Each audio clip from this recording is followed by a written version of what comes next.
Thank you, everybody, for joining us this evening. My name is Susanna Urosky. I'm the board president of NAMI Coastal Virginia, the local affiliate of NAMI. For those of you who aren't familiar with NAMI, the National Alliance on Mental Illness is the nation's largest grassroots mental health organization dedicated to bettering the lives of the millions of Americans who are affected by mental health conditions. We educate, we advocate, and we support at NAMI Coastal. You can find all of our scheduling, all the information about our free classes, support groups, and presentations on our website, which is namicoastalvirginia.org. I'll be sure to put that in the chat box. And before I introduce our speaker this evening, I want to let everyone know about our Mental Health Awareness Night this Saturday at 7:30 p.m. at the Scope for the annual St. Patrick's game with the Norfolk Admirals. A big shout out of thanks to our affiliate director, Jen Williams, who has been putting in overtime hours planning and organizing this night. I'll put the flyer in the chat box as well. And remember, if you plan on attending, which I hope you do, please use the QR code or the special link on the flyer to buy your tickets so NAMI Coastal can receive the proceeds. It's really going to be such a fun evening. The NAMI Llama who is our mascot. He will even be making an appearance on the ice. So I invite everyone to join us this Saturday. So let's get started with tonight's presentation. A gentle reminder to please stay muted. Any questions that haven't already been submitted when you registered on Eventbrite, you can type them in the chat box. And if time permits, we will get to any additional questions at the end of the hour. I am now honored to introduce Dr. Gardella, who has taken time out of, I imagine, a very, very busy schedule to talk to us this evening about psychiatric medications. Dr. Gardella is a board certified psychiatrist. He serves as clinical faculty for the University of Virginia, VCU, JMU, Liberty University, so many schools. He is currently assistant medical director, CME director, and head of treatment team, maximum security forensic admissions at Central State Hospital in Petersburg, Virginia. He has over 28 years of inpatient state hospital experience, 6 years experience working as a staff psychiatrist at the Valley Community Services Board, and experience consulting and working in correctional psychiatry settings, including 8 years at Staunton, I always say that wrong, Correctional Center. So thank you very much, Dr. Gardella, for joining us for this much anticipated talk. I will pass it over to you now. Well, I just hope I can meet your expectations. First thing I'll say is, everyone's entitled to my opinion, so I will provide that. It'll only be my opinion. I'm not being paid by anybody to speak. I do have affiliations with different drug companies to talk about their pharmaceuticals to doctors, but today's information are my CME slides that I've modified and added a few to try to address some of the questions that came in. I do appreciate that people send in questions ahead of time so that I could try to prepare or fit those in or organize what I had to present. In talking with Jen and Susanna, I've put together about 10 kind of overview slides to kind of give you my perspective of how I approach the problem and how I address treating people with symptoms. Part of my recovery talk also was, I don't treat a diagnosis, I treat people, and the people have symptoms. And in that context, we use a lot of off-label treatment in psychiatry, and I know some of the questions addressed some of that. I think I've heard an estimate that some upwards of 50% of our prescription of psychoactive medicines is off-label because we treat symptoms. We don't treat things that are necessarily FDA approved for treatment of mental illness. So I'm going to share my screen if I can remember how to do this. Did that work? Everybody can see all right, and I can see you. And I think the hope is you'll put the questions in through the chat, and Susanna and Jen will filter those, because I'm old now and I can't do too many things at one time. So I'm lucky if I can manage the slides and the technology that I'm dealing with here. So this slide I actually made up just for this group. I do talk about this, and it was a good prompt for me to do this because I teach my students and my residents and some of the questions might be answered here, the difference between pharmacodynamics and pharmacokinetics, because they're both important when you're prescribing medicines. The pharmacodynamics, and this isn't specific to psychiatry, this would work for medical medicines too, that the pharmacodynamics is what the drug does to the body. What's the target? In psychiatry, it's often some kind of receptor affinity that causes some kind of downstream change in one of the few neurotransmitters that we have an idea of what it does, but it's all theoretical. We don't have any proof for any of this. And it accounts for the beneficial effects as well as side effects. So we have medicines that our target might be dopamine or serotonin, but they also have anticholinergic and antihistamine effects, which are going to give us side effects. Sometimes those side effects are desirable, like help someone sleep, and sometimes they're adverse, like anticholinergic effects that can give you constipation and urinary retention and blurry vision and dull thinking. Nobody wants those. Those are not going to help. So the pharmacodynamics are usually responsible for those parts. And then there's the pharmacokinetics. And there are a lot of questions about long-acting injections. And basically, those medicines or those drugs are exactly the same when they get to the brain. It's a change in the delivery system, either to make it convenient or to give you more stable blood level or to decrease the administration periods between doses. And most of those are anywhere from every 2 weeks up to every 8 weeks. And we even have one now that can be given every 6 months, the Janssen product, paliperidone, which is brand name Invega, now comes in something called the half year, where you can get it every 6 months. I haven't used it yet, but it is available. So we're getting better and better with less frequent delivery options, but when the drug gets to the brain, it's the same. It's a matter of a difference in pharmacokinetics when we're talking about these delivery options. And the pharmacokinetics is basically what the body does to the drug. How does the body take the drug and get rid of it? Because anything that goes into you by injection or by mouth or by absorption, the goal of the body is to get rid of it after it's used. So it only has a finite time period to affect and do its pharmacodynamics until it's gotten rid of. There's a lot of variability between individuals. One of the questions had to do with children. So I'm not a pediatric psychiatrist or an adolescent psychiatrist. Basically, in my understanding, my learning from residency is, from a physiologic standpoint, most children by age 12 basically have a metabolic profile similar to an adult as far as body size and body distribution. They usually have a pretty healthy liver and kidney system, so they can usually metabolize things well. Generally, the drug companies have in their package insert that we should probably use lower doses, but that's probably because they weigh less. But there's not really a hard and fast age to when psychiatric drugs shouldn't be considered. There are FDA approvals that go along with studies that are done on patients that are, and I'm not sure of all the specifics. Usually, I think one group is like 13 to 17 years old. It's a pretty common grouping for mood and thought disorders that a lot of the antipsychotics have gotten approval for, based on the FDA asking them to not only study adults with symptoms and illness, or actually have to study a diagnosis for the FDA. They can't even group together patients with, say, schizoaffective and schizophrenia anymore. It has to be very specific, only one type or another. So you'll see, for instance, Invega is approved for schizoaffective disorder, but none of the other antipsychotics are, only because they did studies in that specific population and the others haven't. It doesn't mean we don't use the other comparable drugs that have a similar receptor profile for that disease state, because we know it works. And it's just that it wasn't studied in that, so it can't carry an official FDA indication. Is this pace and information at a reasonable level so far, Susanna? We're okay? All right. So I'd like to go through these basic stages, and I think that my students and other physicians that I talk to don't always understand all of these, but these are very important when we're choosing between drugs, waiting for how long are we going to have a response to a drug. First of all, there's absorption, and there are differences in absorption. An injectable medicine gets absorbed a different way than does an oral medicine.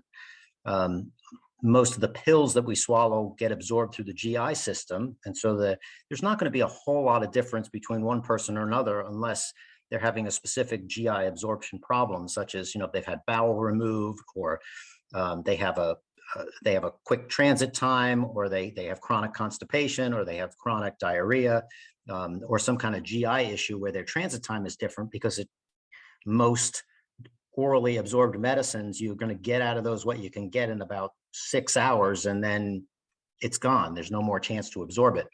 So some are required to give with food, such as lurasidone or Latuda, ziprasidone, Geodon. Those are common ones that are given with food because otherwise the transit time is too quick and you don't absorb enough of it. And then there are others that get absorbed orally buccally. This is pretty uncommon. There's only one that we use for major mental illness, acenapine or Safras, and that's a dissolvable medicine, which if you swallow it, you don't absorb it. Your body just doesn't have the ability to get it, but you can absorb it through your cheek and gum, about 20% of it, which is the maximum. So it's a very potent medicine as far as its receptor affinity, but you can't absorb very much of it. So those are just some basic differences in the absorption piece that I'm trying to cover. Injectable medicines are usually on the same profile. They get absorbed in about 15 or 20 minutes on the short acting ones. And the long acting ones either have a fatty acid chain attached to them, which are the older decanoate medicines, and some of the newer water-based medicines also have a decanoate chain. It does not mean they're oil-based. It just means that they can craft them into a particle size that dissolves more slowly. I use the analogy, it's like the difference between if you put really fine-grained salt on your steak and it dissolves quickly versus a coarse salt, which is going to dissolve more slowly because the water can't get to it until the bonds of that particle break down so that water can get to all of it in the muscle. There are some that are transdermal. There is one, the acenapine, one you can't absorb. If you swallow it, comes in a transdermal patch now. There's also selegiline, which is a monoamine oxidase inhibitor, used a lot more in neurology, but occasionally used for outpatient depression. I don't use it much at the hospital. I don't even know if we've ever used it at the hospital, but that's another transdermal patch. Nicotine patches are another example of a transdermal delivery system. And then I already covered the oral buccal. So that's the absorption piece. And there's, other than somebody who has a GI transit problem issue, there's usually not going to be a big difference between one individual and another on the absorption side, nor for the distribution side, unless somebody's having fluid or electrolyte balance problems. There's a significant competition for protein binding, because generally drugs that are bound to proteins, some are highly protein bound and others are not. And if they're highly bound to proteins and somebody has a deficiency in their protein, or they have low protein, or either dietary deficiency, or they have many other drugs that are taking up those sites, more can be free versus non-free from one individual to another. So there can be some differences between individuals here. One major one that people are often not aware of, even clinicians may not be aware of, is Depakote or valproic acid is protein bound. And if the blood level is under 50, it's all protein bound in most people. And it's only the free part that crosses the blood-brain barrier, because when it's protein bound, it can't cross over. So if somebody has a blood level of, say, 34, and I see this all the time, somebody's taking Depakote and their blood level's 34 and they're doing well, so they want to keep them on it. I say, you're not treating the mood or the brain because it's not getting there. Maybe they're a rare case where they have other protein binding issues, so you can get a free level to see if there's a free level. Unfortunately, right now, LabCorp has a lack of reagent to do that test, so you can't get it right now, but it's a rare thing that I ask for it. But sometimes I will check a free level just to see if, well, is this person's total level of 34 reflective of a free level that's actually appreciable and getting into the brain? And if so, then that may be a reasonable blood level for that person. Another example of a non-psychiatric medicine that this is important is, you know, you may take one of these non-sedating antihistamines like Claritin or, loratadine. Well, the only reason they're non-sedating is because they don't cross the blood-brain barrier, whereas the older ones like diphenhydramine and hydroxyzine or Vistaril, they do cross the blood-brain barrier very well, and so they make you sedated, whereas the ones that don't cross over can only get up into your nasal passages and relieve your congestion, but not get into your brain and make you sleepy. Metabolism. This is where there's the most difference from one person to another. Primarily hepatic, liver, and most of the psychiatric medicines that we prescribe and I prescribe are metabolized in the liver. A few exceptions. Lithium is a salt. It is not metabolized in the liver. It doesn't go through the liver. It goes through the kidneys. Gabapentin goes through the kidneys and does not have significant hepatic metabolism, and may have to adjust the doses if people have renal insufficiency for both lithium and gabapentin. And then paliperidone or Invega is actually a metabolite or a breakdown product that your liver makes. If you take risperidone, you make your own paliperidone, and it's the combination of those two that gives you the therapeutic level.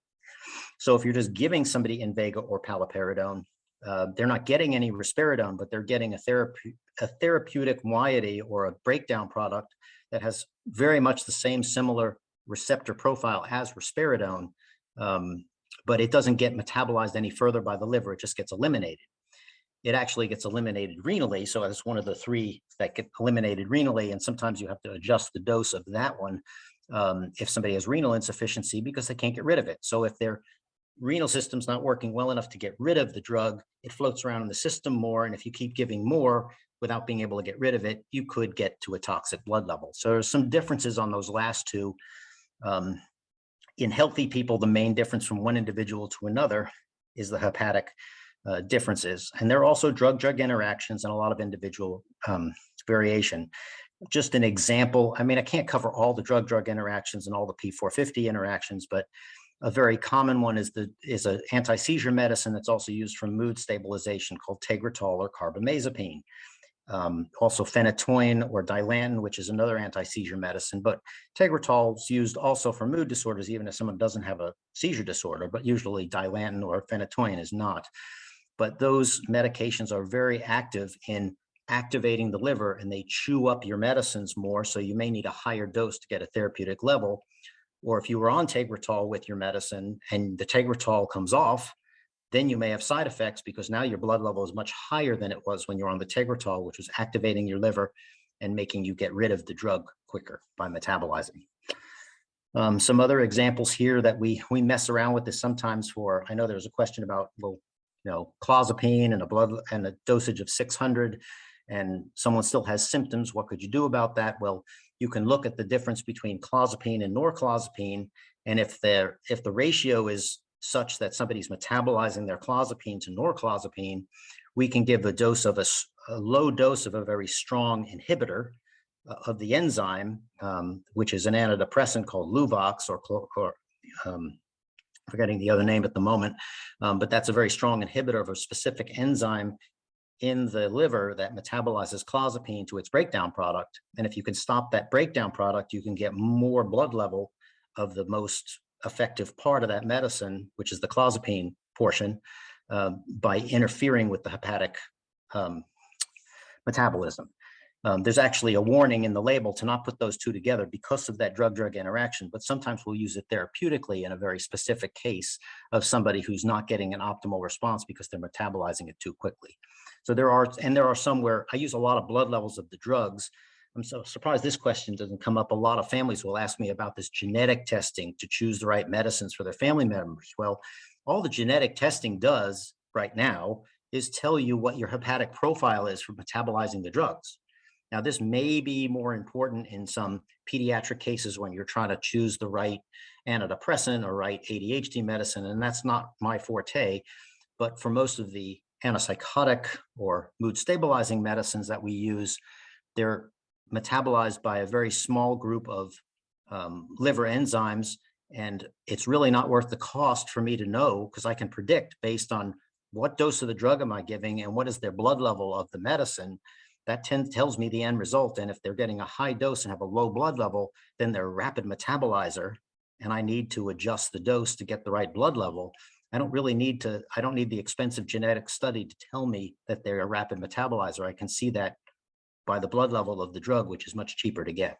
So that's just one little, sorry I'm spending so much time on this, but I think I'm hoping that it'll answer some of the questions. So some of the other things, how can I tell if a medicine has an adverse effect? Well, the good news is if you're going to have an adverse effect, typically you see that early on, such as akathisia, can't sit still, an extrapyramidal tremor, a Parkinsonian tremor, intolerance to lithium or GI upset to divalproex. I mean, you usually see the side effects early, other than long-term side effects of antipsychotic medicines like tardive dyskinesia would be a later side effect that people get.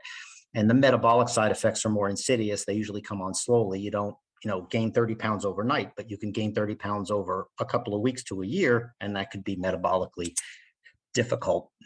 And there's a question. So adverse effects usually quicker. For therapeutic effects, typically with the medicines that are going to alter the brain chemistry, we're going to need at least 3 to 6 weeks of a therapeutic blood level to see a full effect of the medicine. And in some of the studies, some of the long-acting injection studies that took a long time to get to the dosage and then a withdrawal where some people went on placebo and some stayed on the drug, it was interesting to see that the positive and negative symptom score that was being done to assess the level of symptoms for the patients with schizophrenia in the study, that the symptoms got better progressively in this essentially switch study for like 39 weeks. And I've seen that clinically too. The longer somebody stays on medicine that's effective for their symptoms, the better chance they are to, continue to make gains and build on skills and other things that they haven't, that leads to another question, is it pharmacology only? No. Well, the pharmacology might be able to fix some of the underlying problems that interfere with somebody being able to exercise their abilities and skills and open up their flexibility and ability to learn new skills and have relationships and build on those. So to build that resiliency and to build new stages, you may have to say, well, at least the keys have to be there. You can't be actively paranoid and have good relationships with other people. You can't be distracted by perceptual disturbances and have, good reaction to other people and learn new things. So I think, well, I'm going to try to answer these questions as I go along. So one of the other questions, how do we convince our family member with mental illness to buy into or to have ownership for this? Because many of them don't have any recollection for when they had their symptoms, and they have anosognosia, I think is the term, where they don't really have a good understanding of what their symptoms are like when they're sick. And that's understandable because they don't lay down those memories. And even, I knew a colleague who did a study which would never be acceptable now. This was many, many years ago, where he had a videotape of a patient who was watching himself filmed when he was ill. And he just said, nope, that can't be me. It didn't work. We would think that somebody seeing a video of themselves acting a certain way and speaking a certain way would be very impactful. And it was surprising, but it wasn't. The patient just disregarded. So I don't remember that. You must have doctored that. That's made up. Didn't happen. So what I have found effective or helpful is to start the conversation. What do you want to achieve and what are your goals? And in that context, if you can attach the most significant example that I experienced was a patient who was taking clozapine, and he continued to experience perceptual disturbances, but they didn't make him aggressive, and he was able to manage them even though they were still disturbing to him. He would go to the library and read the do not speak sign or something, or quiet, and he would use that to try to quiet the voices that he still had once in a while, but he was able to function. He said, I don't understand. I don't see any point in taking it. I still hear the voices when I take it. I said, yeah, but the data shows that you're able to function. You're not paranoid. You're not aggressive. There's so many things that are better. And then I showed him some slides from the internet from, the Dan Amen Clinic out in California about, here's your brain on meds if you have schizophrenia, and here's your brain off meds. Do you see how many holes and spaces there are in the brain that are not active? And being on the right medicines can help activate areas of the brain, help you use your whole brain. And his goal was he wanted to run a half marathon, and he wanted to teach as a substitute teacher. So I said, well, another thing, if you're not on the medicine, even if you're still hearing voices when you're on the medicine, a lot of these newer medicines, including clozapine, have shown that they improve neurite outgrowth, and you may actually be able to reduce the loss of gray matter. And if not being on the medicine, you're going to lose a teaspoon of brain, and being on the medicine, you're going to maintain that and maybe even build some more, and you want to go back to school and get your master's and be a teacher, you need all the brain you can get. And when he made the connection that taking the medicine was going to preserve his brain function so that he could go back to school, get his master's, and get the job he wanted to have, he took his oral medicine when he left the hospital. And it's been many years. I shouldn't say I haven't seen him come back. I may see him come back now, but it was rewarding to hear from people treating him that he was now taking oral medicine willingly, and even had augmented it to try to get better symptom relief, because he now had a different paradigm. He wasn't taking it for someone else, and he wasn't taking it for the voices, because he didn't experience any benefit subjectively to the reduction in his auditory hallucinations with the medicine, even though they probably were better, because he didn't really perceive how bad they were when he was actively ill.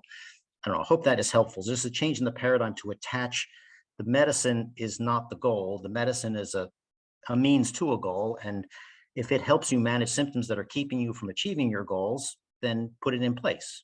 I had a conversation with someone today too, and it was, he was very ambivalent about, I don't need medicine. And we finally got to a point that when he was off medicine, he had certain symptoms that were disturbing and interfered in his functioning. And where I was trying to make that link, and he still wasn't quite there, he was still ambivalent, but at least he was able to verbalize some connection, which I think might be helpful in the future to build on.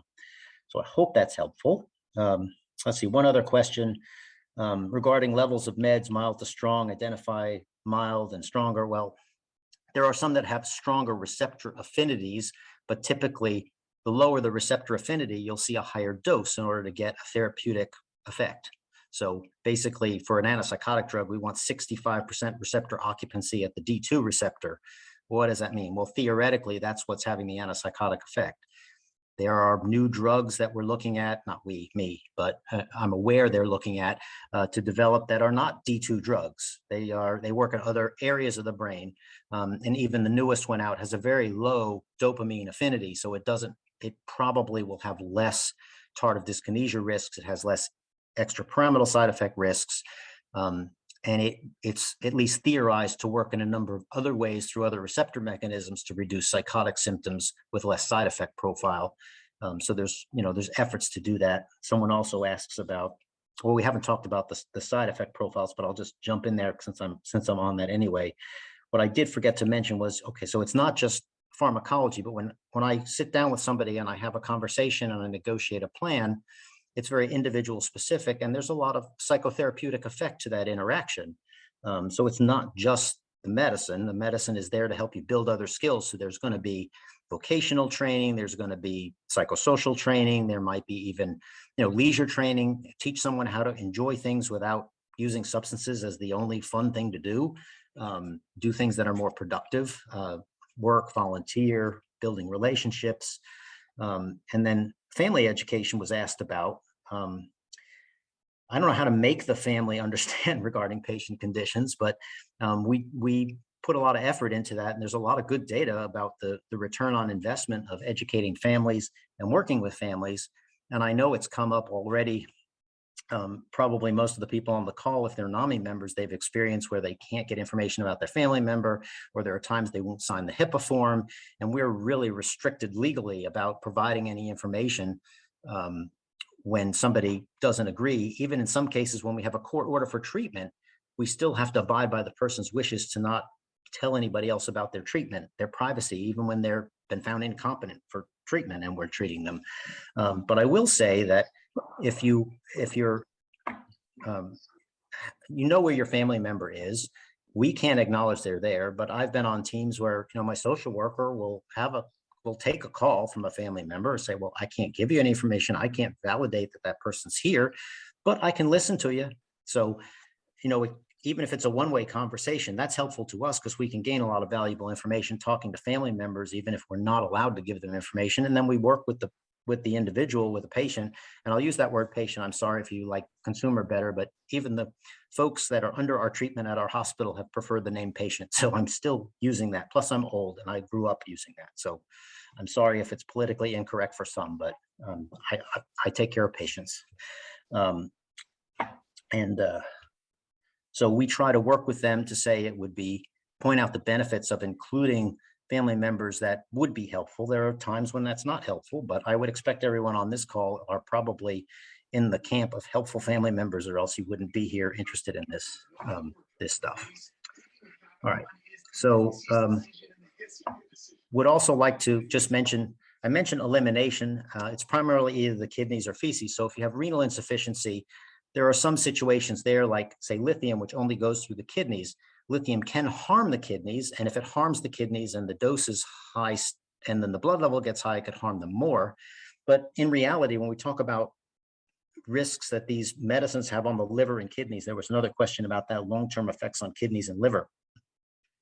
There's significant over-the-counter medicines, just Tylenol and ibuprofen or aspirin and other NSAIDs are good examples of, you take too much Tylenol, you're going to hurt your liver pretty bad.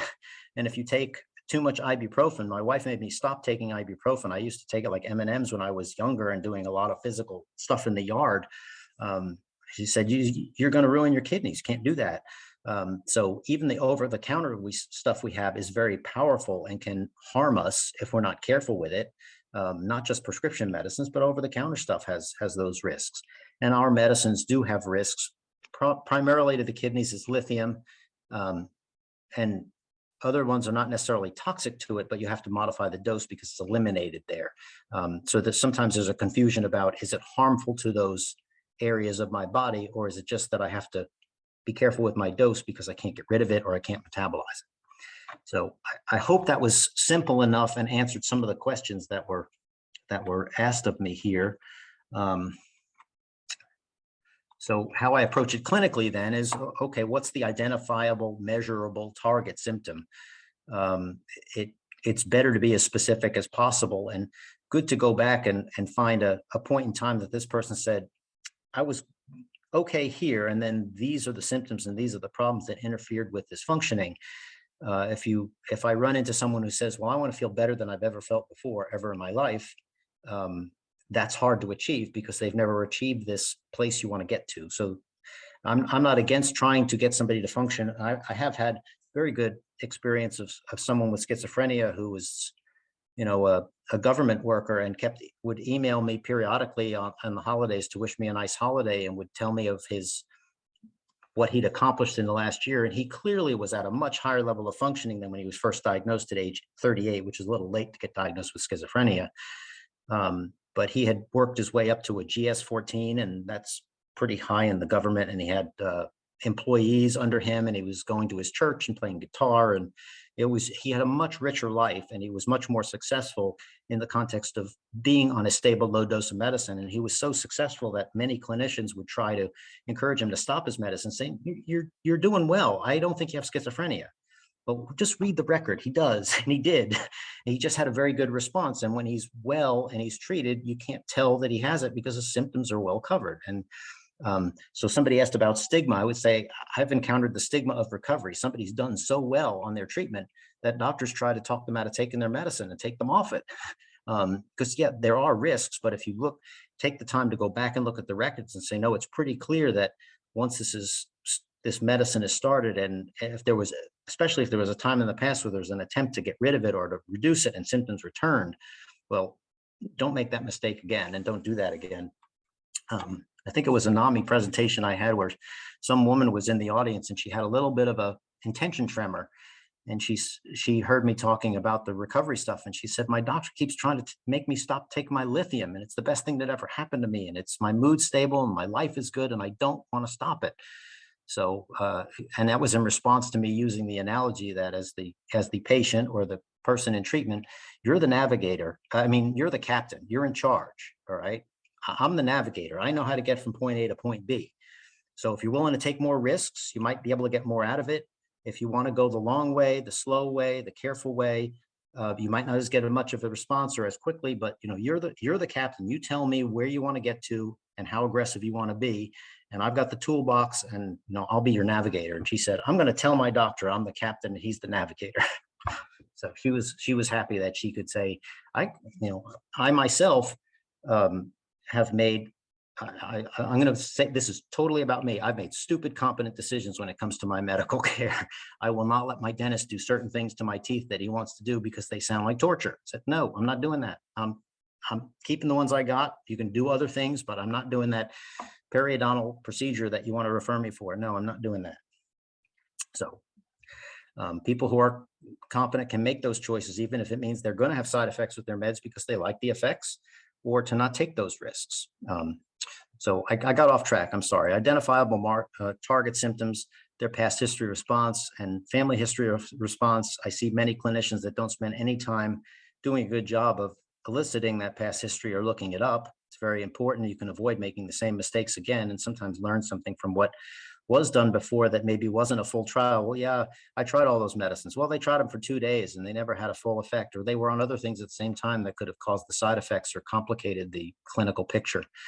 Side effect profile, medical and psychiatric. So I'll spend some time when I talk about my priority because I think there was one question: why do doctors keep depressed patients on medicine even when they see a patient progressing for a consistent period of time? And I would say, very good point. I think that depression is a cyclical illness also, and antidepressants work in at least some respects by increasing that cycle, which is why if somebody is improved and better and don't have a history of many recurrent depressions off the antidepressants, then 6 months of stability should lead to a taper and discontinuation. But that doesn't happen in many cases. And I've found it very hard to convince patients to stop their antidepressants. They're not happy pills. They are to get you out of an episode of depression. And then if you can get off them, you should. There are people with chronic depression that has recurred multiple times. And in those cases, it's not recommended to stop it, but that's a specific case. And the risk benefit ratio is always for the individual. So I'm sorry if I didn't address the youngest people and the oldest people, but there's also going to be people of all ages that for this specific individual, this medicine is going to pose more risks for their makeup or their situation than for someone else. For instance, if I've got somebody who's a laborer and they're going to be laying bricks, they might have a hard time with lithium because they're going to be out in the sun, they're going to be sweating, they're going to have a hard time maintaining their fluid balance. And if they get a little intention tremor, that's really going to affect their fine work.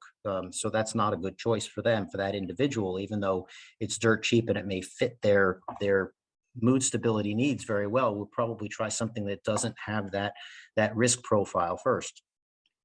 Not we, they will. I'll tell them all the pros and cons. They can make the choice. Patient convenience and compliance.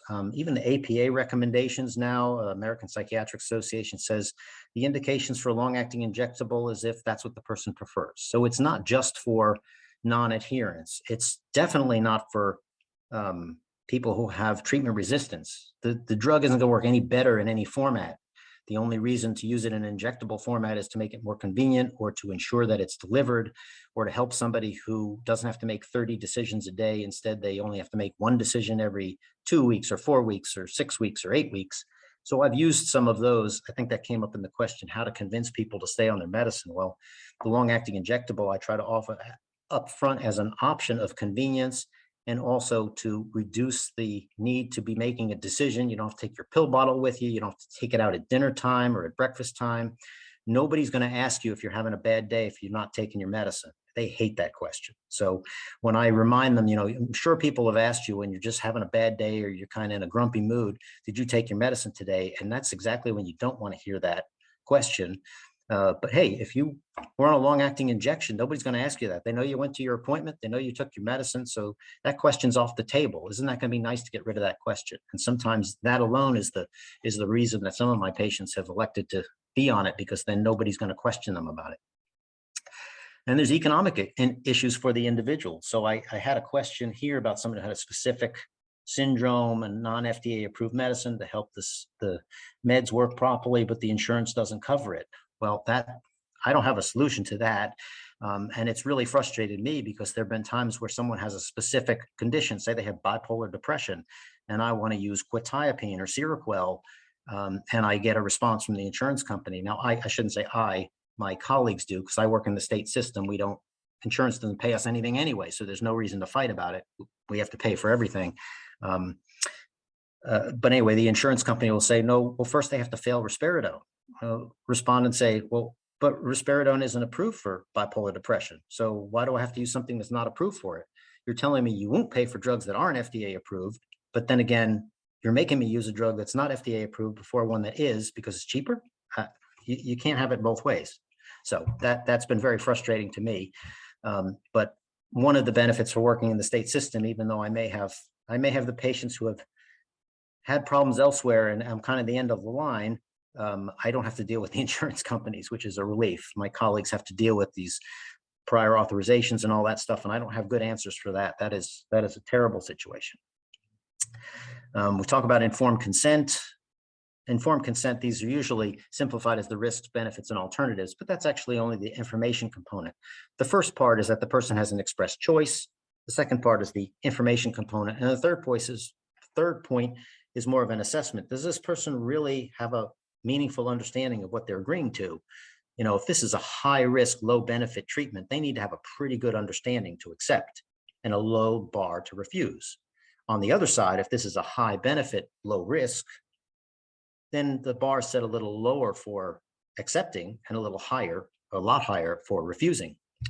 Hope that makes sense. It's variable based on having that discussion and having somebody be able to appreciate the risks and benefits of a specific treatment in their specific case.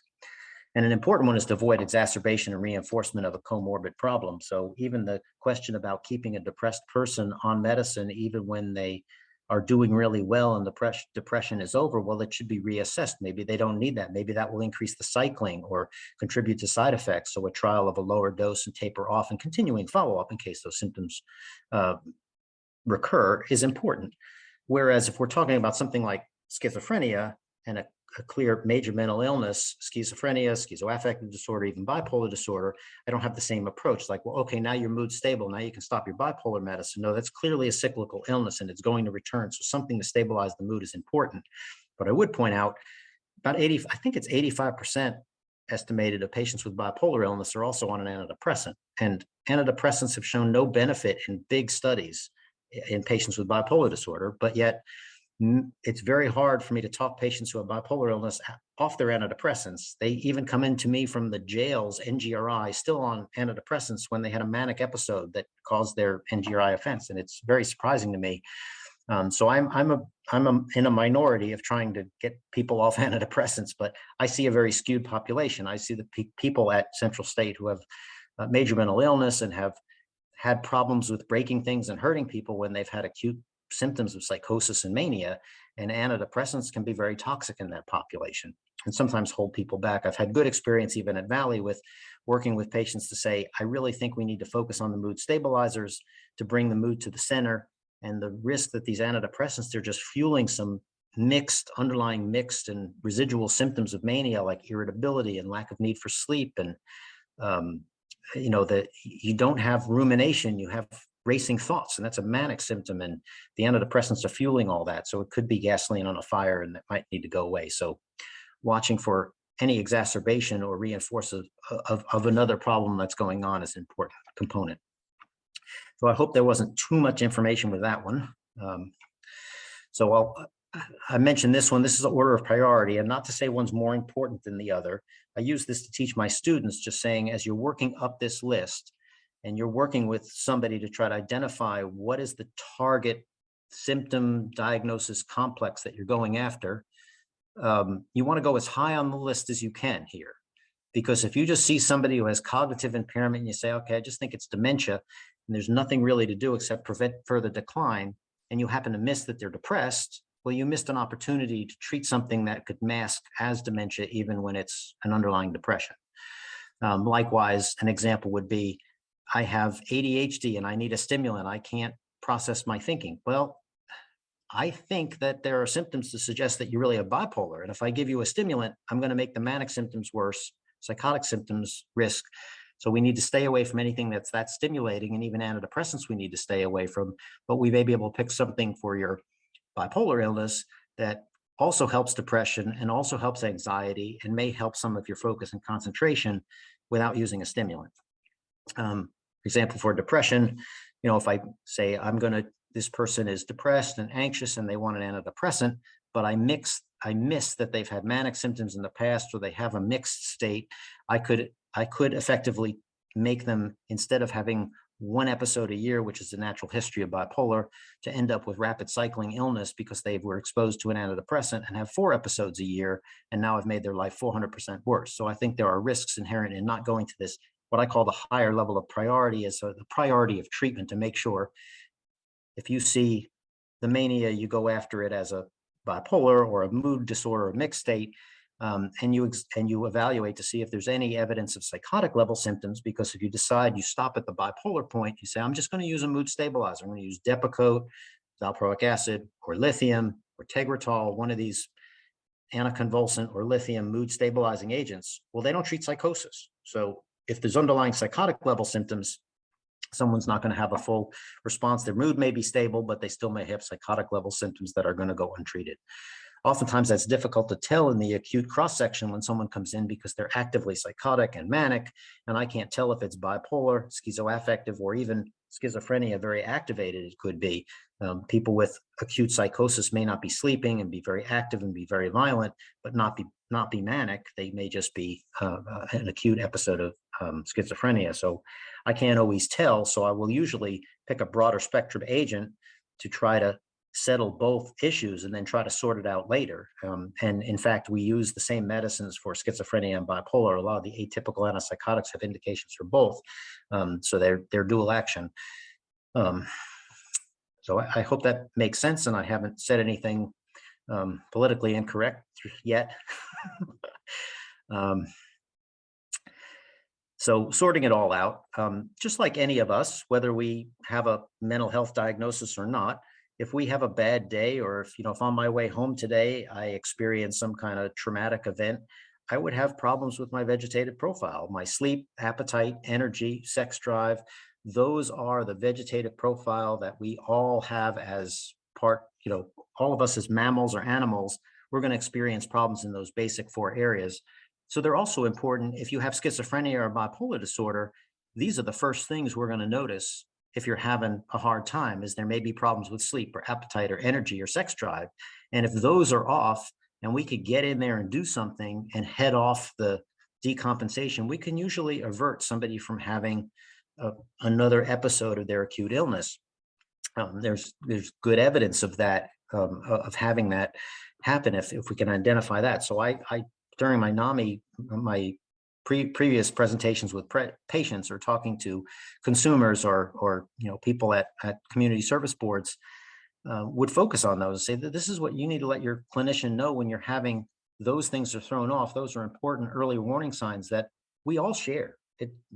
This is not specific to anything. Whereas if you start losing sleep and then you're not sleeping, that can be a precursor or a cause of a manic episode. So it can contribute to a manic episode. So sleep hygiene and maintaining good sleep and appetite, maintaining those habits and those routines can help reduce the risk of another recurrence of an event. And that's not psychopharmacology. That's just giving somebody good sleep hygiene habits and good appetite and regular exercise habits. All of these things that we would do to manage our own vegetative profile can also be helpful for somebody with a major mental illness. It's not just medicine.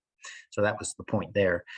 I like the question about the quality of thinking, and this helps me when I take care of patients who have mood states, and I'm trying to evaluate if they have more of a mixed state or a bipolar, asking about the quality of their thinking, because racing thoughts, and I don't care what the DSM-5 says. The DSM-5 says that you can have major depressive episode with mixed symptoms, and I don't agree. That's bipolar. You need to treat it as bipolar, because if you give because they also say in the treatment section that other people comment on the treatment of that state, you're not supposed to use antidepressants. And so it's very confusing for clinicians to include it in a diagnostic manual that it's included under depression. Yes, you don't use antidepressants. So I think it should not be included there. But somebody who has racing thoughts, as opposed to the kind of thoughts in a depressed state, are typically more ruminating. And I describe that as kind of a loop that runs and runs, and you can't get out of the loop. And it's a loop of negative thoughts. You can't get out of it to enjoy other things outside of this loop about either being a horrible person or having done horrible things or never going to succeed. Those kind of ruminating thoughts. That's not racing thoughts. Racing thoughts they're moving too quickly for me to keep up with. I can't do an application. I can't read a book. I can't watch a movie. And they think they need a stimulant because they have ADHD. Well, you also might just have, if you look at the criteria for mania and the criteria for ADHD, they look very similar. But if somebody has a higher sex drive or higher energy, or they're not sleeping, well, that's a mood state. That's not ADHD. And the quality of thought can really help me get a target on what I'm treating. If I'm not treating rumination, that's the single best target symptom in depression that responds to antidepressants. The older ones used to make people sleep. The newer ones don't make you very sleepy, except for Remeron and mirtazapine. So that quality of thought, I think, is a very helpful question. And I'm sorry if I'm doing too much about how I teach clinicians how to diagnose, but I thought it might be helpful to people to hear that process. And maybe it'll help somebody who's getting treatment or a family member and those questions haven't been asked. This pattern of time goes back to what I said earlier. If somebody says, I just want to feel better than I've ever felt before, I'm depressed. I've always been depressed all my life. Well, that's hard for me to have a target to because I can't get you back to a previous level of functioning. So this may be more of a personality issue, of a developmental issue, that this is the way you are, and psychotherapy may work, but I don't think a medicine's gonna help bring you back to a previous level of functioning because this is not a state, this is a trait at that point. Um, Not that medicines can't help people with traits, they can, but they help parts of that trait, so they might have more tolerance to frustration, and they might not get physically aggressive when they get aggravated, or they might be able to think before they act.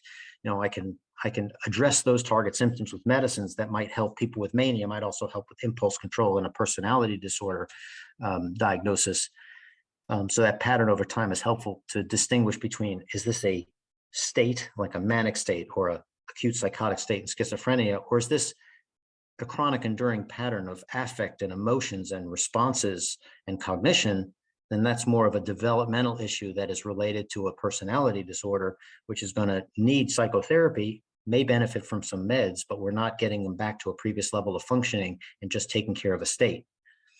It goes with the functional level, a good baseline, and then the target symptoms and concrete goals. I see too much where it's just kind of vague. There's not a target symptom that's followed by the clinician or the patient, and they end up on multiple medicines because they're just not getting what they want out of it, but they can't really describe what they got out of any one of these 5 medicines. And I think the number is 5. Once you get up to 5 medicines, there's really an exponential risk of drug-drug interaction. So I try to treat the most symptoms with the least number and dosages of medicines. But I am careful to, when I can, get a blood level, and to make sure I'm not a believer, as there's kind of a split camp in psychiatry. Some psychiatrists think it's better to, say, prescribe multiple antipsychotics at subtherapeutic dosages to avoid side effects. But the data that I've looked at, I'm convinced that it's better to use a single medicine at a therapeutic dose or a higher dose and get all you can out of that one medicine to make sure you get optimal receptor occupancy before you start piling on a bunch of other medicines at lower dosages that are never getting to a dose in and of themselves that would be effective. But fair enough, there are others of my colleagues who believe in that other method, and I don't agree with it.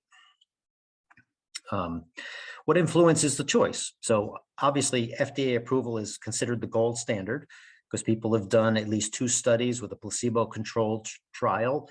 Sometimes they get other renditions of their medicine approved based on pharmacokinetic modeling to show that the blood level is equal in the injectable dose as it was in the oral dose, and then they can use the oral data for efficacy, and they don't have to do another unfair study to put people through placebo, because that's pretty unethical to take people with major mental illness and put half of them on a placebo just to show that the drug's effective. So if there's another way to prove that it's comparable to something else that was proved effective, that's a good thing to do. There's also expert consensus. So for instance, we use lamotrigine or Lamictal for bipolar depression all the time, but it doesn't have that FDA indication. It was tried multiple times, but it never showed a FDA approval. I mean, it never showed a separation from placebo. It did show that it prevented the next episode of depression or mania or a mixed state in patients with bipolar illness. So that's its FDA approval, but we use it for bipolar depression all the time because there's great anecdotal evidence, and my experience is it's a good choice. It's a good mood stabilizer and has low side effect profile. So just some examples of expert consensus and published algorithms that are out there. You can probably find those on the internet now. I'm so old, I made up this slide well before the internet. There's published studies. So sometimes, there's going to be published studies. For instance, I'm a big advocate of N-acetylcysteine. I even made a slide up because I thought, well, somebody here might want to know, what can you get over the counter that's pretty safe psychiatrically and not going to hurt anything, any organ systems, and see if it works before you take a pharmaceutical? Well, that's the answer. And I use it. I take it myself and I use it for my patients. It's actually, so there would be an example where there's published studies on it, but since it's just an amino acid, it's going to be a nutraceutical, or it's going to be sold as a supplement, and it's not going to have any drug company that's going to want to study it for an indication because it's available generically. So nobody's going to make any money after it. And in order to get FDA approval, you need to pay the FDA. They have no budget. The only money they get is from drug companies. So, if you're going to blame the drug companies, the FDA has something to do with it because they require a big payment in order to get their approvals out. But there's plenty of published studies on the N-acetylcysteine, but most people are unaware because you're not going to see a commercial on it when you watch your Big Bang Theory. It's not going to come on. You're going to see all the new RA treatments that I can't even say them. CME events and presentations. So if I give a CME presentation on some difficult cases, I might say, you know, anecdotally, I've done this and I've had this success, and these have been the, you know, that my experience in this subpopulation that would never be studied because it's such an odd population that there wouldn't be enough people to get together to study this treatment in this population to try for FDA approval, but still it might be helpful to somebody else who has a similar case in a similar situation.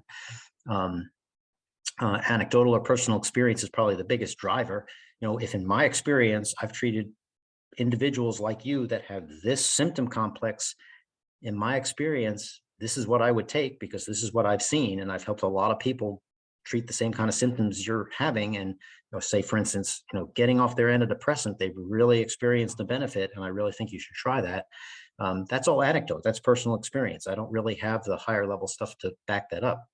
But as you get lower on the list where the evidence basis is low, probably the subjective drive to do it is higher. You know, if you've had your own, you know, you go to that Chinese restaurant or that Indian restaurant and you come home, my nurse practitioner was just telling me, I said, when are we going to go to that Indian restaurant that you've been telling me about that you like so much? He said, well, my husband won't go back there because he got sick last time he went, so he won't go back there.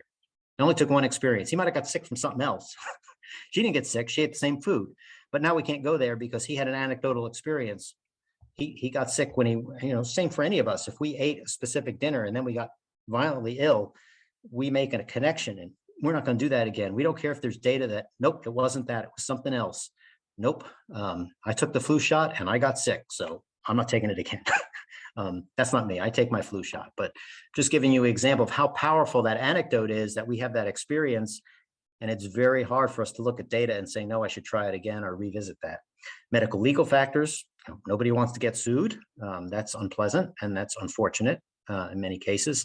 And then the media and advertising. I mean, you know, if I just watching an hour of TV when I get home, I just can't believe all the drugs that are advertised for rheumatoid arthritis and diabetes and psoriasis. It's exploding with all of the Numinabs or all those things. All right, now into the meat of what I think some people wanted to hear. It's going to try to simplify 30 years of psychopharmacology in a couple of slides here. We have these things that are in yellow are the basic neurotransmitters that are our targets of all the psychiatric medicines that I'm aware of. Except lithium, because it's natural salt. We have no idea how it works, except maybe it helps with calcium channels or membrane stabilization. We actually don't have a good clue. So the most common one is acetylcholine. So in dementia, acetylcholine is lacking. Acetylcholine is the neurotransmitter that we use to communicate. I have no idea of what time it is. Are we doing all right? Time? I mean, technically, like, I just didn't want to take up too much of your valuable time, but if, you know. Where are we? I don't have a clock. I just realized. It's 8 o'clock, but. Oh, I'm sorry. I hope I've answered the questions. This information is amazing. So, okay, if I go a few more slides, just to at least complete what I did, I think I answered most of the questions that I had on the side. Well, I was willing to keep listening. Exactly. Okay. So am I. Okay. Well, yeah. I don't want to set up something to ruin your future. So everybody we'll have wants a disclaimer. You to continue. This is a one-time thing, and usually they won't let you go past 8, but they'll let me do it. So acetylcholine, most common neurotransmitter. So if I use this to teach my students, so I'll give you the same spiel I give them. If you take a lot of Benadryl because you have an allergy, you might feel a little cloudy headed, you might get constipation, blurry vision. But if you give it to your 85-year-old grandparent who is having some cognitive issues, they're more likely to suffer significant cognitive deficit, and they don't have as much resiliency because they don't have as much acetylcholine around. And you give them an anticholinergic agent for their allergies, and they might get delirious. And a lot of our psychiatric medicines have anticholinergic effects. In fact, we use anticholinergics to treat some of the old Parkinsonian effects of medicines like, Haldol and flufenazine or Prolixin. A lot of the newer medicines don't have those same risks associated and don't have as much anticholinergic effects. So we're in my profile in treating, if I have somebody who has extrapyramidal side effects, I assume I'm either on the wrong medicine or the wrong dose of that medicine, and I try to switch. We have a lot of choices now to avoid those side effects. Try to avoid anticholinergic side effects, and medicines like Cogentin and Artane and Benadryl for side effects, because we can pick another medicine. There are specific cases where someone needs a specific medicine, and that's the only thing they respond to. So we may be saddled with that. The next one on the list is usually dopamine. I have that at the end, serotonin, and then something called GABA, or GABA aminobutyric acid. And that's how a lot of the anticonvulsants and the benzodiazepines work. And then there's glutamate. Somebody asked about psychedelics and other stuff. I have some information on ketamine, but glutamate, the NMDA glutamate area of the brain is an interesting emerging area, which is, there's a place that it's very powerful if you mess around with it. And if you hit it just right, like say with ketamine, that is specific targeting to that area of the brain, the NMDA area, you might be able to clear someone's depressive symptoms instantly, but it may not last. But if you overshoot a little bit, then you're going to give them anesthesia and they're going to have dissociative episodes and they might have psychotic symptoms. So it's a very powerful area of the brain, and it probably has something to do with regulation of dopamine. Some of the medicines that we use, including the acetylcysteine that I advocate for my patients and myself, and lamotrigine, we think have an effect there. And some of the newer antipsychotics we think have some effect on glutamate regulation. So they're not purely dopamine medicines. They might work some at that glutamate area. And then there's norepinephrine, which is actually thought to be the main problem in ADHD, is a lack of reticular activating formation, which kind of runs down the center and helps you maintain focus from areas of the brain that provide norepinephrine. But we use a lot of dopamine medicines, so stimulants, because norepinephrine and dopamine are kind of on the same track to be developed. And if you hit someone hard with a stimulant, it's going to release both. Unfortunately, you get the addictive effects and the pleasure center effects of the dopamine stimulation, which are unfortunate. So the one medicine that's specific to norepinephrine for ADHD is atomoxetine or Strattera. So that's not a stimulant; it's specifically a norepinephrine reuptake inhibitor. So those are the four areas, and then what about those? So for the acetylcholine, it's the most prevalent, it's lacking, and we're really mainly trying to avoid side effects, but we can also give acetylcholinesterase inhibitors, meaning if we give a drug that reduces the breakup of acetylcholine, maybe we can allow people who have not so much acetylcholine left anymore continue to benefit from what they've already released, because it won't get chewed up as quickly. So the acetylcholinesterase inhibitors that are used for dementia in neurology are basically trying to just do the opposite of what it's like to take a lot of Benadryl. Instead of being an anticholinergic, it's trying to keep around what you already have there. They haven't shown promise in schizophrenia. It's disappointed me. I'd hoped that we'd see some benefit there, but there hasn't yet been any benefits to any of those drugs that I've seen. Dopamine and norepinephrine, those are the main targets for me when I'm treating patients with schizophrenia, schizoaffective, and mania. Too much gives you psychosis. Also important in the whole addiction cycle, because dopamine flooding into the reward center is very desirable and will make you keep hitting that lever to get more pellets. So if, even taking Adderall or Dexedrine or stimulants that are given for ADHD symptoms. Again, this is my own opinion.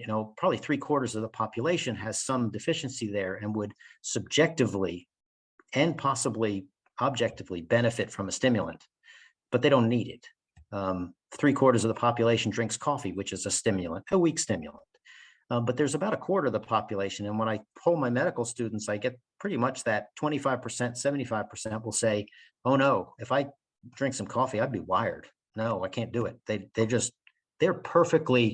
reticular activating system is right already. Like the 3/4 of us that have a cup of coffee, at least one in the morning, we're not optimized on our dopamine. So we would probably perceive a little bit of Adderall was really like that pill in Limitless. Wow, I'm really on target. I like this. but it's not necessary. And the problem is it also hits that dopamine reward center. So not only you might perform a little better, but you perceive that you're performing a whole lot better.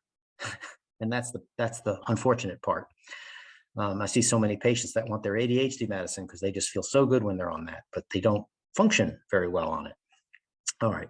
Too little, depression, lack of motivation, lack of focus. So some of our antidepressants like bupropion or Wellbutrin actually have a function of improving dopamine flow, as do a lot of the atypical antipsychotics through their serotonin blockade effects, increase dopamine flow in the parts of the brain that control mood, when they might downregulate it in areas that you want it to go down for psychosis. So that's the third 1 hour talk if we wanted to. That's way too complicated to get into, but these are just some kind of basic overviews. And for serotonin, for most people understand depression as a low serotonin state. In fact, it's technically a high serotonin state, given a serotonin reuptake inhibitor actually has an effect of reducing a serotonin projection to the front part of the brain to quiet down rumination. So it's not exactly like that, but it's better to, a lot of people understand it that way because, well, if I'm taking a serotonin reuptake inhibitor, then I'm getting more serotonin and I want more serotonin because that will help with depression. So it's not going to hurt to think about it that way, but it's not really accurate on how it works in the brain. And if you have too much serotonin, you get activation. So you can have akathisia. You can have this akathisia where you can't sit still and you feel like you got to move, even just on antidepressants. You don't have to be on an antipsychotic. But if you add an antidepressant to the antipsychotic, that can really exacerbate it because it messes up the atypicality of the atypical antipsychotic. And that's way too complex to get into, but it can do it.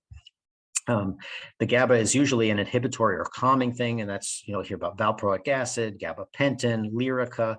A lot of these anticonvulsant medicines can be a little on the slow down or sedating or calming side, and it's thought that their anti-seizure effect too is through the GABA system, which is inhibitory or kind of slows down the intensity of electrical projections to help with reduce seizures and also to provide mood stabilization.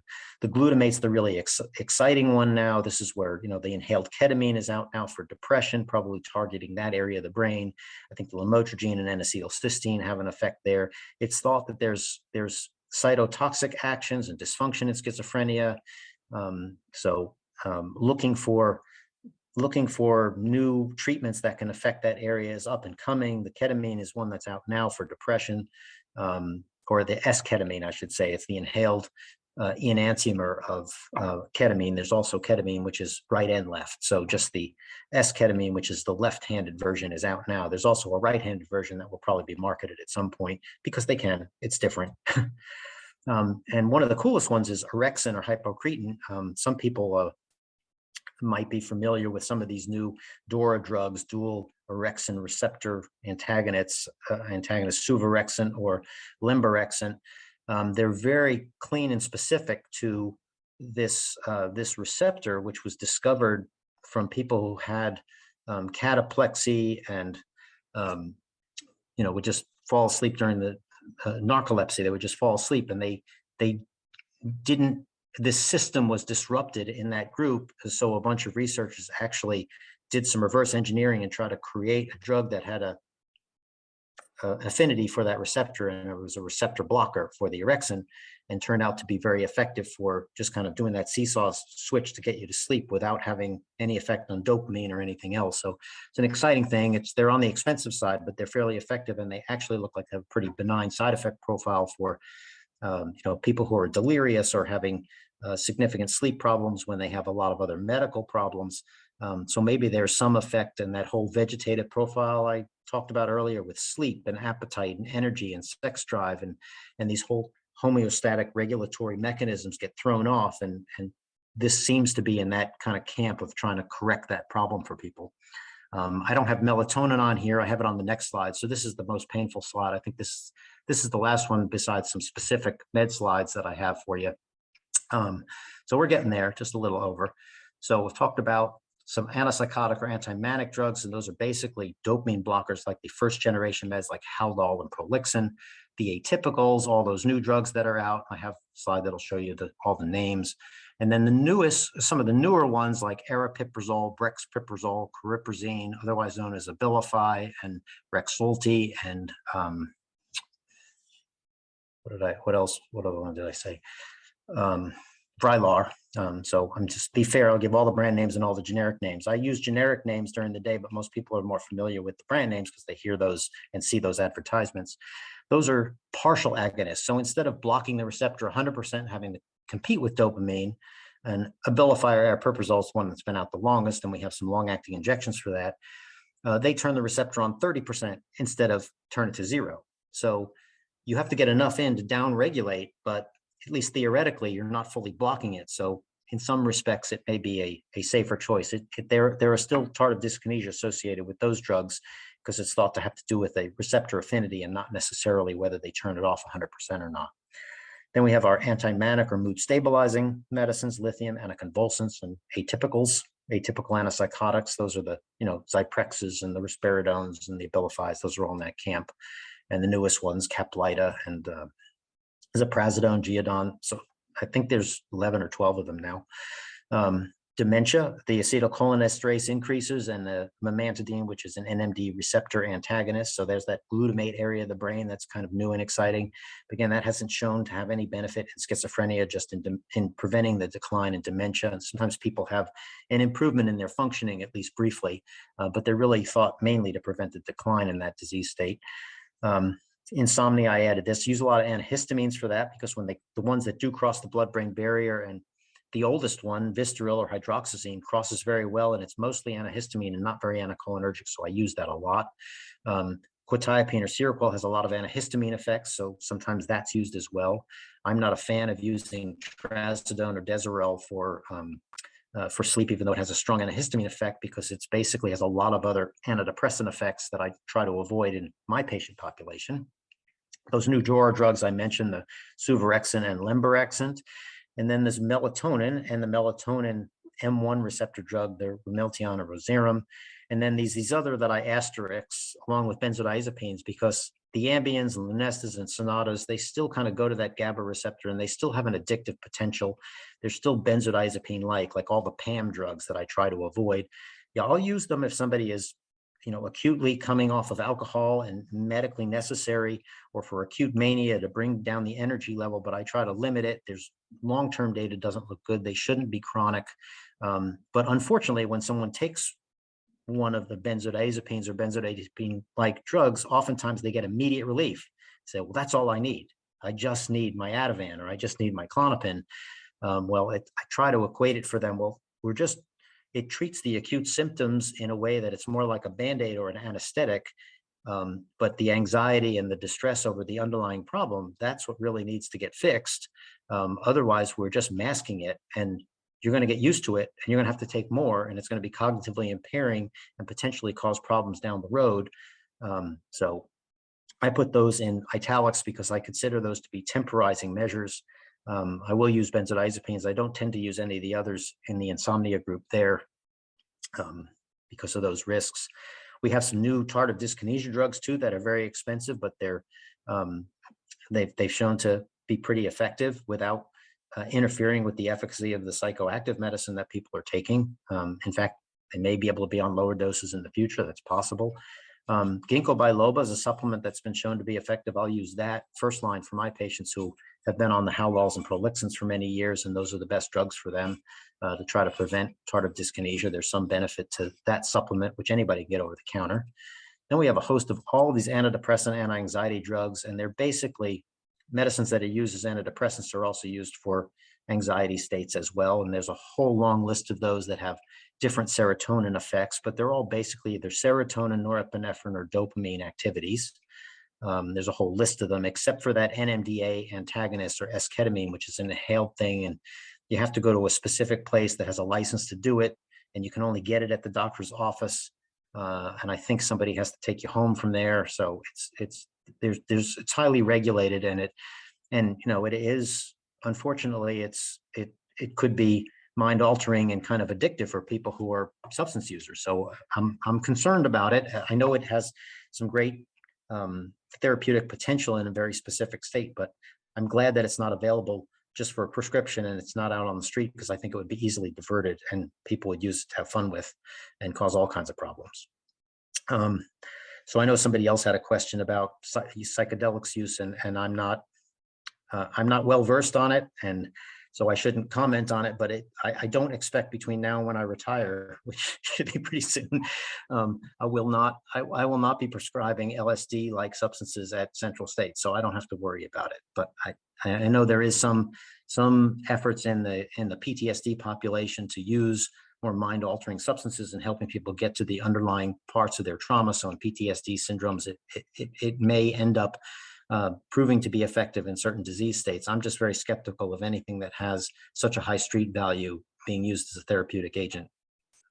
Our ADHD set meds, I mentioned the atomoxetine, that's the only one that's specific for norepinephrine. And then sometimes Wellbutrin or bupropion is used because it does have a dopamine agonist effect in some ways. So that increase in dopamine could help with attention and focus.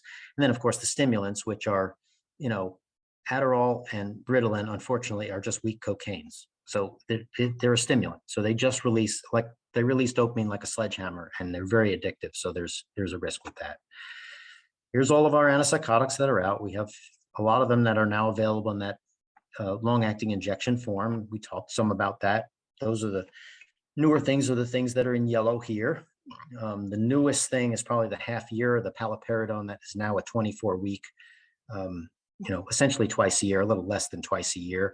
There's the transdermal patch, and the newest antipsychotic. I think somebody had a question about, are there any that really don't have metabolic effects? Well, I say to my patients, the medicines don't have any calories in them. That's not it. They may increase your desire to have more carbohydrates, and if you don't exercise or expel as many calories as you take in, you're going to gain weight because there's no new law of thermodynamics. Actually, Topamax might alter that some, topiramate. Some people take that and it does cause some weight loss, but probably because it changes your sense of taste and interest in stuff. So you may not enjoy things the same way. So there's that downside of that. But basically, these medicines have different levels of liability and in different individuals. But as a group, the ones that tend to be more sedating and help people sleep, like the Zyprexa and the Seroquels, tend to have more liability for weight gain. And if you gain weight, you have more risk of metabolic problems. And it's really closely tied to the weight gain issue. So if you can manage to reduce the weight gain, and there's also evidence that the weight gain is tied to response. But then again, if somebody's not responding to the medicine, they're not going to be taking it. So they're unlikely to be on it long enough to get the weight gain. So that's a little bit of circular reasoning there. But this newest one, the glutamaterone or Caplyta, has a very benign metabolic profile and tardive dyskinesia profile, but it is expensive, so it's going to take some time to get out there on the playing field. Lurasidone and Latuda is fairly beneficial when it comes to metabolic side effects, and ziprasidone is too. That's been around a lot longer. The Giordano ziprasidone is pretty weight neutral.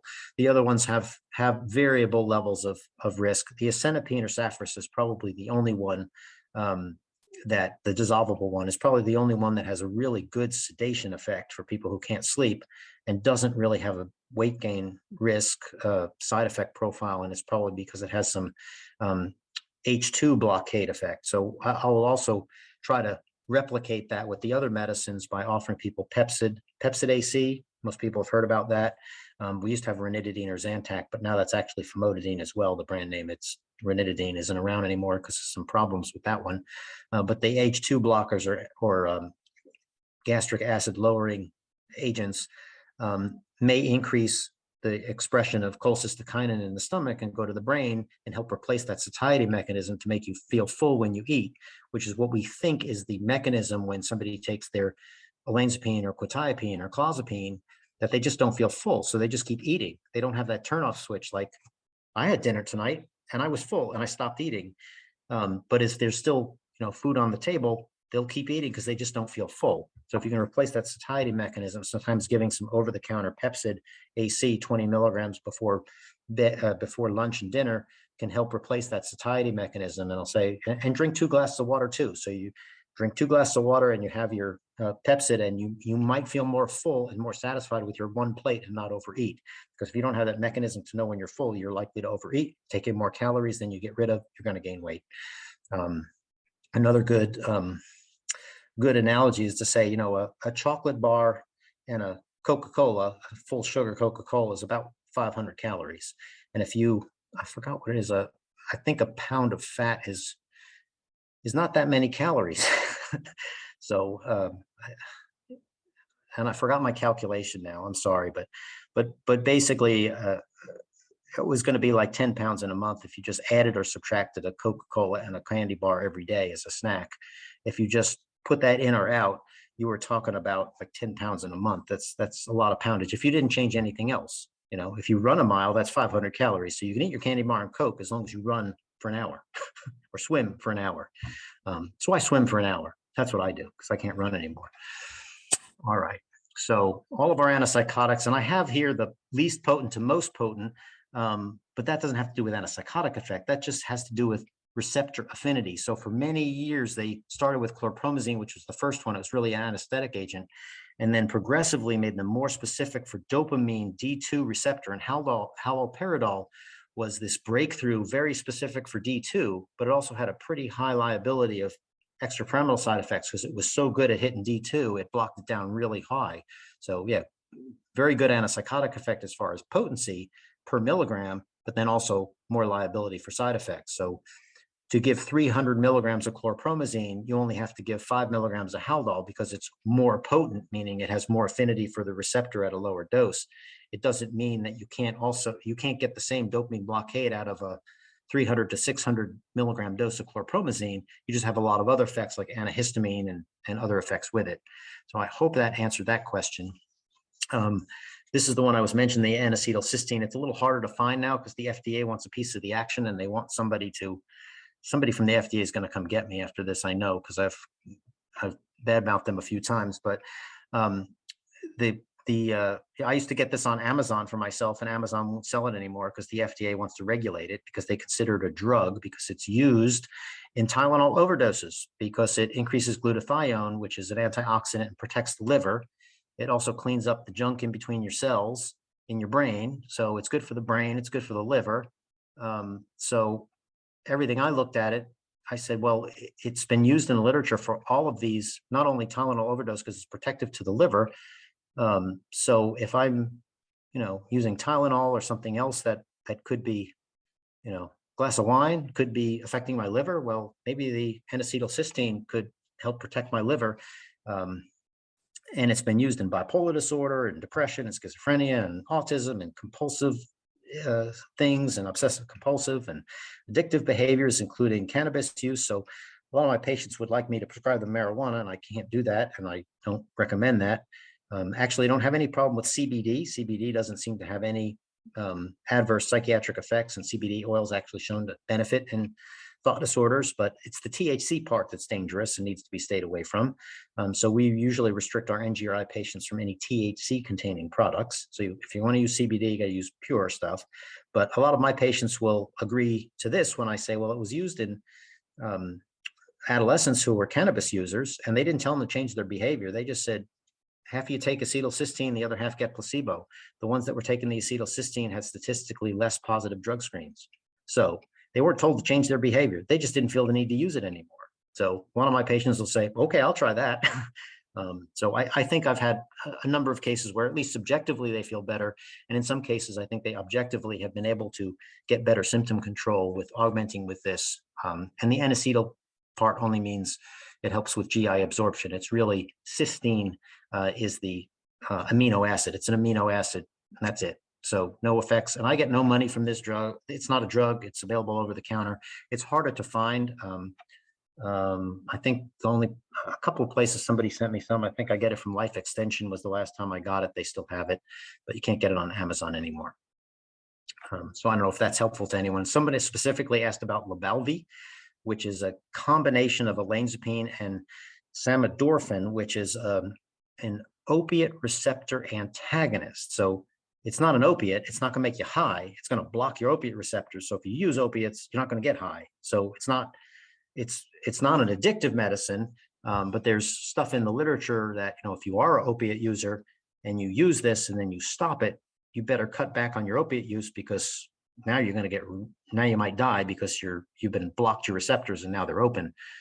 So it could induce opiate withdrawal if you take it when you're also using opiates.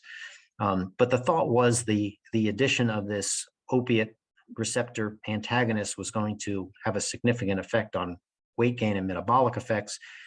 I have not been terribly impressed. It may have been statistically significant, at least the package insert, 2.4% less weight gain. Well, if you're going to gain, 30 pounds or 28 pounds, I don't see that it's going to be worth the cost and risk of taking some combination product to have that difference. And a smaller proportion gain greater than 10% of their body weight, but 17.8 versus 29.8. Okay, it might be statistically relevant, but so I'm just giving you the information. I have not been impressed with it so far. They said they have some longer term data that looks more beneficial, that over the long haul, they really do separate for people who've taken this combination product versus just the olanzapine. As far as weight gain and risks. And that's the newest one that's out, Caplyta or lumateperone, which has a couple of different effects, but looks from a side effect profile to be very benign, which is going to be its strong suit. And we'll be very excited about it if they do come out with a long-acting injection formulation, which is supposedly on the table, but I haven't seen any studies or data on it. But because of its very good side effect profile, it doesn't make you sleepy, it doesn't cause metabolic problems, it doesn't cause extrapyramidal symptoms, it doesn't cause heart problems, but it's very expensive. So we're stuck with that for right now.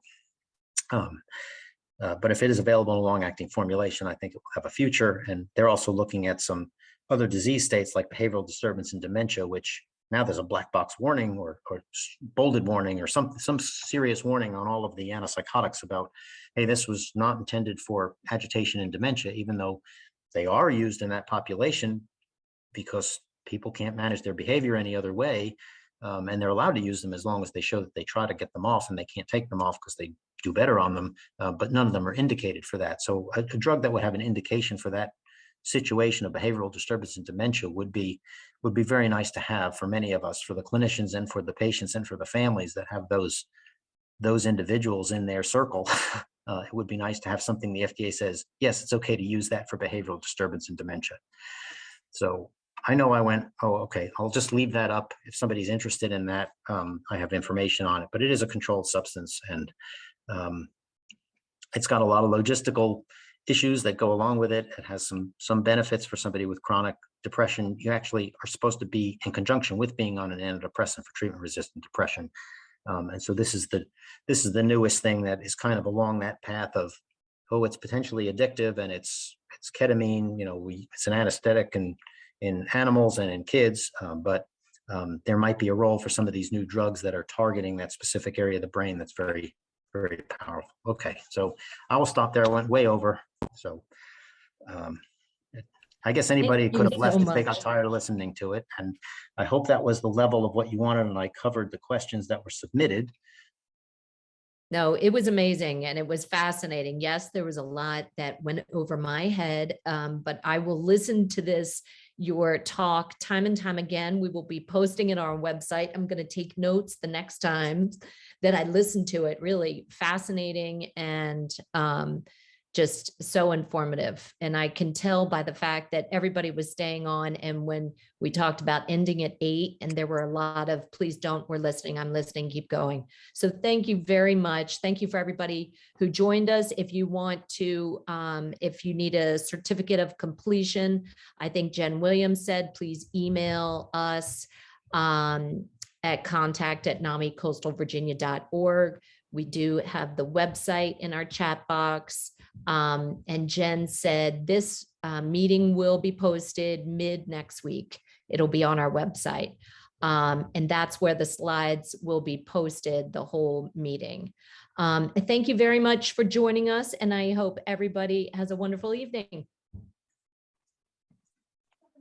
Thank